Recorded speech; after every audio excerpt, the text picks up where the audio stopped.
زيزو مثلا هيحصل عليه خناقه اهلي وزمالك، وهيلعب اصلا في زمالك اساسي او يلعب في اهلي اساسي. زيزو كان ممكن يكون متواجد في الفتره دي، يلعب مع الجيل ده، لكن مش هيكون نجم الشباك. يعني كنا ممكن نشوفه في انبي، نشوف انديه وسط ما خلي الجدول. بالك، صح، انا معاك. في كميه لعيبه جيتها في مصر واخده ضجه، زيزو، حسين الشحات، امام عاشور وغيرهم. اللعيبه دي لو موجوده بقى في فتره جيل العتاوله هيلعبوا ولا لا؟ حلو السؤال. بص، يلعبوا ولا لا؟ لا، مش كل اللعيبه اللي موجوده في الجيل الحالي هتقدر تكون موجوده في الفتره الجيل اللي هو من 2000 ل 2014 دي. لا، ما هيبقى في صعوبه. زيزو مثلا هيحصل عليه خناقه اهلي وزمالك، وهيلعب اصلا في زمالك اساسي او يلعب في اهلي اساسي. لا، ما يعني هو زيزو خلي بالك، لا يعني لعيب كويس، لعيب في الزمالك، في الاهلي، في بيراميدز، في اي مكان. زيزو من اللعيبه اللي موجوده دلوقتي، اللي هي من القلائل اللي هي تقدر تقول عليها عنده استمراريه، وده مش موجود. احنا عندنا زي كل لسه بنتكلم ان اللعيب بيعمل ماتشين ثلاثه. لا، زيزو بقى له موسم واثنين وثلاثه،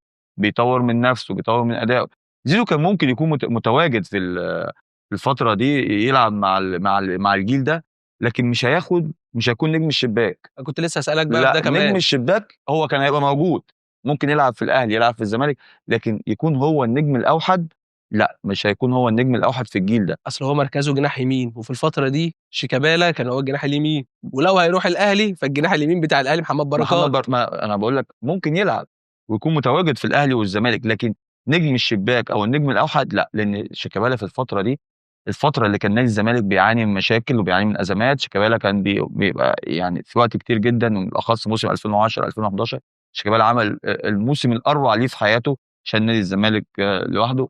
فزيزو لأ، زيزو كان يستحق التواجد مع الجيل ده، لكن زي ما قُلت لك وباكررها، مش هيكون النجم الأوحد للجيل ده أو نجم الشباك، كان هيكون من اللعيبة الكويسة، زيه زي لعيبة كتير كانت كويسة في الجيل ده، لكن مش هيكون النجم الأبرز للجيل.